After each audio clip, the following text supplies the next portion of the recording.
deegaanka xayiro oo ka tirsan gobolka Togdheer ayaa maanta si rasmi ah looga bilaabay dhismaha xarun caafimaad oo loogu talagalay inay ka faa'iideystaan dadka ku dhaqan deegaankaasi taasi oo hore u dhagax dhigay madaxweynaha Jamhuuriyadda Soomaaliland Mudane Axmed Maxamed Maxamuud Siilaanyo waxaana bilowga xanaanadaasi ka hadlay xildhibaan Nuux Maxamed Xuseen oo muddooyinkii u dambeeyay ku hawlana horumarinta deegaankaasi ayaa sheegay in madaxweyne Axmed Maxamed Maxamuud Siilaanyo ka dhabeeyay ballanqaadkii xaruntaasi caafimaad isagoo sidoo kalena xildhibaanku mahadnaqay wasiirka hawlaha guud Cali Xasan Maxamed Cali Mareexaan iyo cid kastoo ka qayb qaadatay hirgelinta xaruntan caafimaad ee laga dhisayo deegaanka xayira. iyagana aan rabaa inaan aad iyo aad ugu mahad celiyo madaxweynaheena qaaliga Mudane Axmed Maxamed Maxamuud Aadan Siilaanyo oo ka dhabeeyay ballanqaadkiisa. waxa kale oo aan rabaa isagana inaan u mahad celiyo wasiirka hawlaha guud Cali Mareexaan oo isaga la'aantii wax badan ay inoo qabsoomeen aan halkan aan rabaa inaan fariin aan uga diro qurba jooga deegaanka gudaha iyo dibad fariin aan u diro iskuulkii boardingka ahaa ee Cabdilaahi Cali Suufi gacanta lagu hayaa uu soconayaa shirkadii dhisaysay si fiican bay u wadaa haday xukuumad tahay iyo haday deegaanka tahay baan waxaanu leenahay ka soo qayb qaata oo waxaanu saaka soo booqanay deegaanka xayira mashaariicda ka socota ee xisbiga kulmiye iyo xukuumaddu ay ka wadaan xubno isugu jira cuqaal waxgarad dhalinyaro iyo haween ayaa madaxweyne Axmed Maxamed Maxamuud Siilaanyo uga mahadnaqay xaruntan caafimaad ee laga dhisayo deegaanka xayira sidoo kalena waxay odayaasha ka soo jeeda deegaanka xayira ay ku bogaadiyeen doorka wasiirka hawlaha guud ka qaatay horumarka deegaanka xayira. waxaynu joognaa maanta meeshuu dhagax dhigay hogaamiyihii aragtida dheeraa inta badan aynu hogaaminay hogaamiye Axmed Maxamed Maxamuud Siilaanyo waxa gacan weyn ka geystay oo aan la ilaawi karin guud ahaan wasiirada Jamhuuriyadda Soomaaliland gaar ahaan wasiir xildhibaankeena Shalay Toole wasiirkeena maanta ee waxqabadka ku sifoobay Cali Xasan Maxamed Cali Mareexaan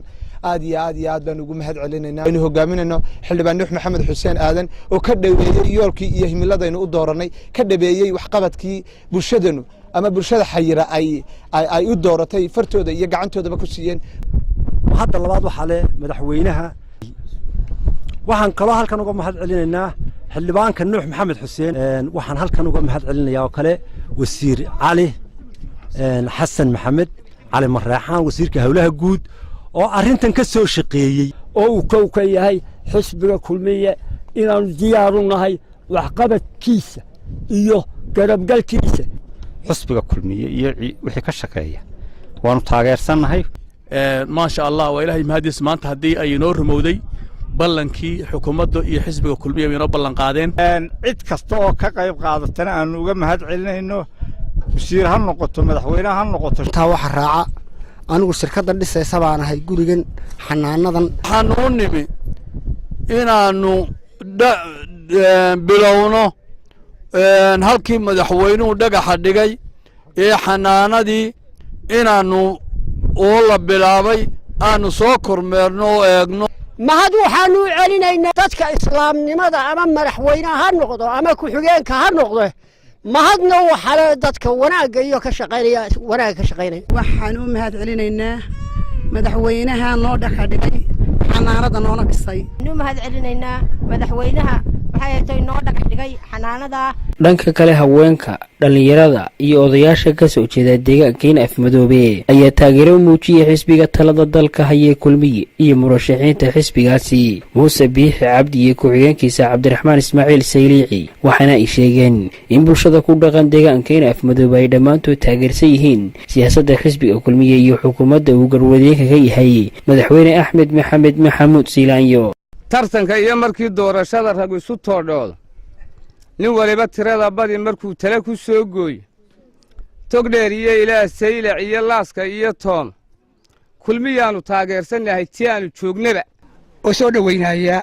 xisbiga kulmiye waxaan ku soo dhaweynaynaa munaasabadooodii kulmiye ku soo noqdaan ku soo dhaweynaynaa qalbi furan iyo gacmo furan baa idinku soo dhaweynaa ahna xisbiga kulmiye kana tirsan aniga iyo ururkaygu kana xisbigoodii u soo degan rogatay ee kulmiye ee dawladda ku soo noqotay. Khaliil Barawran TV-ga qaranka Soomaaliland magaalada Burco.